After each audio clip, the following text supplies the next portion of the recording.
What's up guys, Tim here, and I was just recently watching James Rolfe's new video, the AVGN, about VHS and the VHS rental store, and I thought I would go over into my anime room, which is where I keep my anime VHS and stuff, and talk a little bit about me being an anime fan growing up in the 90s and watching anime in the late 90s and early 2000s, and just go over my story and some of my experiences with doing that at the video store, because it was a big thing. So ta-da, my anime VHS and stuff. Now I'm going to talk about my VHS movie rental experiences, but I'm going to try to keep it more anime oriented because that's what the purpose of this channel is: anime, manga, Japanese culture stuff and whatnot. Anyone old enough to remember VHS would remember the struggles and how awesome it really was.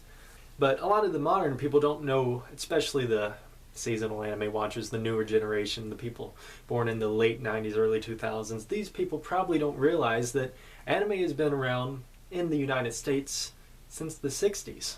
And in fact, one of my first anime films that I even watched, this was way before you see, in the 90s, there was no, this is anime, this is American. It was all, everything was cartoons, or at least that's the way it was to me. Pokemon, cartoons. Yu-Gi-Oh, cartoons. Dragon Ball Z, cartoons. Just anything. If it was drawn and animated, it was a cartoon. Now I'm going to talk about some of my early anime experiences, and I have one of my first anime I ever watched right here. It's called Wee Wendy from Toei Animation, and I believe it was from 1989. And I remember watching this a lot. It's actually from Toei Animation. So this is some old school Toei Animation, but it's a really good movie. If you can ever find it, I recommend it, but I've never seen another copy of this movie for me to buy. All I have is this one, so I'm not exactly sure how rare or hard to find it is. But another one of my favorite movies that I don't actually own the case to, I have it recorded. Yeah, you remember back in the VHS days, one family member had bought the VHS, and then you would record your VHS from their VHS, and everyone would just record and copy the same VHS and pass them all around and make multiple copies of.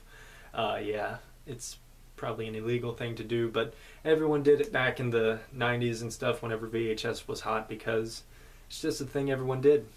It was easy to do. But anyway, the anime that I'm talking about is Alakazam the Great. It's adapted from the novel Journey to the East, I believe, and it came out in Japan in 1960 and the United States in 1961. And I remember seeing that movie, and you can definitely tell it's Asian culture integrated into the movie, so that's really where the beginning of my interest into the Japanese culture and Asian cultures and stuff really started, because I really like that movie. I think it has some pretty bad reviews, but the movie's really good. It's about a monkey and king and journey. Alakazam the Great. Look it up. I haven't been able to find another copy. I've tried searching on eBay. I really haven't been able to find it, because I'd really like to buy the case to that movie, the actual movie, instead of just a copy version for my collection. I would really love to own that, because it's a movie I watched it a lot growing up as a kid. Now we're talking about another VHS, and this one is actually a Miyazaki film, and it's Kiki's Delivery Service, probably the first Miyazaki film I watched in the earlier 90s. I remember renting this, well, not this exact one, this is a copy I got at a later date. I never actually owned this. We always rented it from the library, because back in those days you had movie rental stores and you could rent from the library. So I used to rent this movie from the library a lot, and I really enjoyed it. And it was another example of me getting into Japanese animation. This is predating Pokemon and stuff. This is stuff that I watched before Pokemon came out and exploded and got really big. But another movie I used to rent all the time, and I can definitely credit it with influencing me a lot in a movie I just incredibly love, even more than Kiki's Delivery Service, even though I watched that first in the earlier 90s. I don't have the VHS for it, but it's Miyazaki's Spirited Away. It's probably my favorite anime movie of all time, because I used to rent this movie every week, about every week on VHS. It was just so amazing. It's just so emotional. It's a great movie, and definitely one of Miyazaki's best, in my opinion, from what I've seen. I used to rent it all the time from Hollywood Videos, so yeah. But you see, in the 90s, 90s and early 2000s, I think, is whenever Blockbuster and everything shut down. There was a bunch of movie rental places: Hollywood Video, Blockbuster, Suncoast, maybe? I don't really remember. Anyway, Blockbuster and Hollywood Video, those are the two main ones we had where I lived growing up. And we also had libraries, which you rent movies from libraries back in those days too.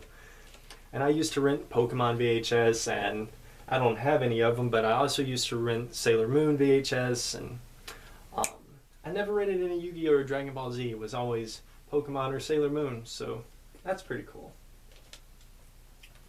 Pokemon, Sailor Moon, Spirited Away, Power Ranger movies, stuff like that. But it was a really good time back in those days because we used to rent VHS maybe once, twice a month. We really didn't have money. We didn't go into town a lot.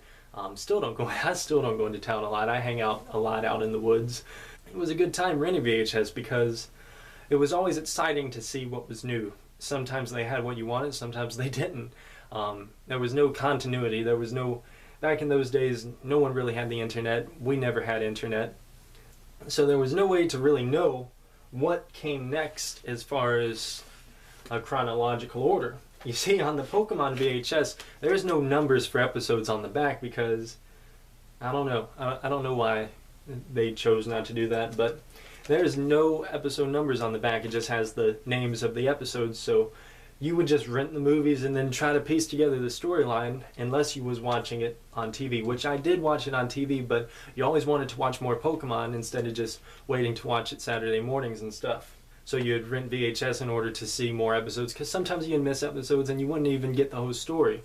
So you'd rent VHS in order to fill in those gaps. A lot of these VHS is like, I have quite a few VHS, but a lot of these are from my childhood. You see, I only count me being an anime and manga fan from around 2009, 2010-ish, because that's when I got turned on to Bleach. That's whenever I learned that anime is anime and from Japan and stuff, and got into manga and stuff like that. That's whenever I count me starting collecting, because that's whenever it actually became a hobby for me to collect things. Prior to that, I would watch anime. I knew about a lot of anime before that, but I didn't know they was anime. There was no clear line between this is anime and this isn't. It was all cartoons, like I said.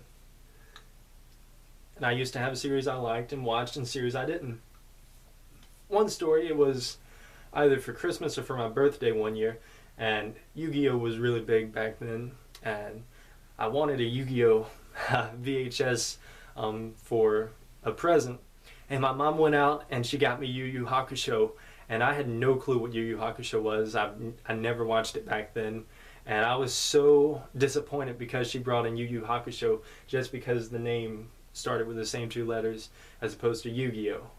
And we actually had to return it and get me a Yu-Gi-Oh! VHS.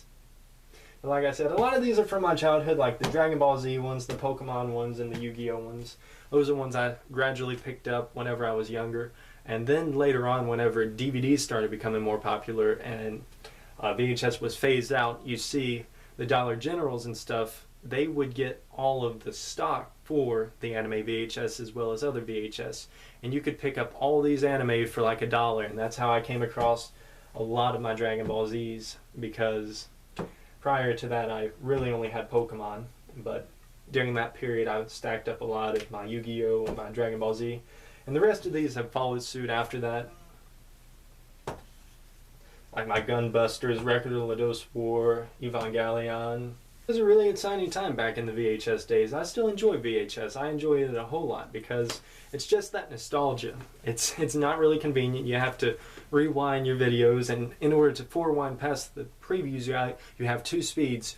Really slow, where you gradually watch everything go by, or you can super fast forward where the screen goes blue, and then pray you stop it at the right time to watch the actual content. I remember when Pokemon, the first movie, came out and how big that was. I was so excited because I actually went over to a relative's house in order to go and watch it, and it was just amazing. It made me cry back then, and it's still a really great movie in my opinion.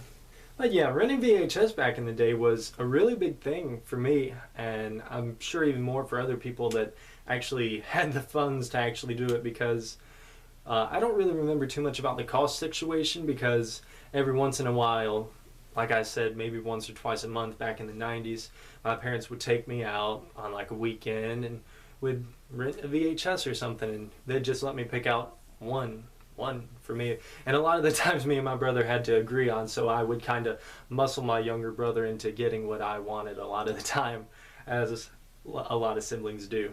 One of the things I didn't even realize back then is, outside of anime, this is going off topic a little bit, but hentai was around back then. So I have a couple of these.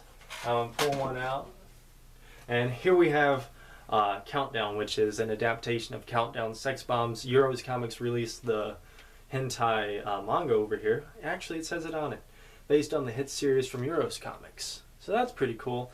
This one's from Soft Cell Pictures, which I don't think they're around anymore.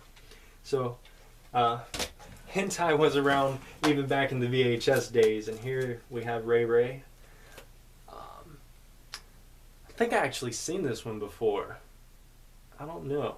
I think it was a pretty interesting story, but it's all crappy animation, and I'd like to get some more of these. But hentai VHS was a hard thing to come by even back then. You didn't see them out because it's fucking hentai, but it's even harder to find now.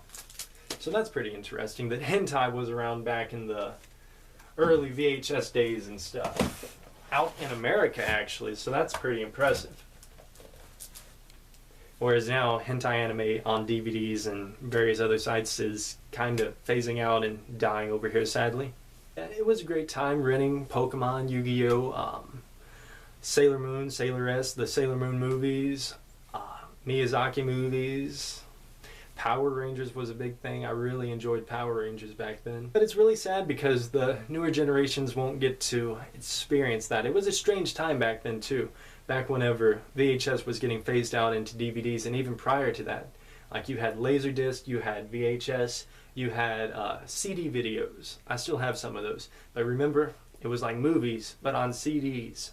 It wasn't DVD, it was CD, so it was lower quality and everything. So that was pretty interesting back in the 90s and stuff, how you had all these different mediums and ways to watch your movies. Now it's just DVD and Blu-ray, and as it's progressively going on, it's just going to be all streaming and on-demand services.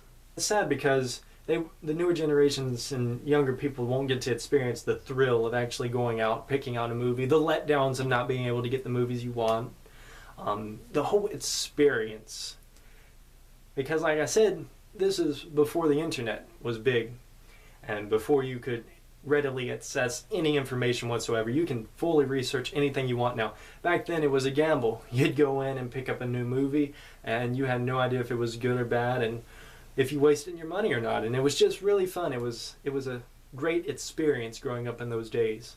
Anyway, I've rambled on long enough. I thought I would talk a little bit about some of my experiences and my kind of early on anime experience before I got into this mega collecting habit that I'm in now. So I hope you enjoyed it.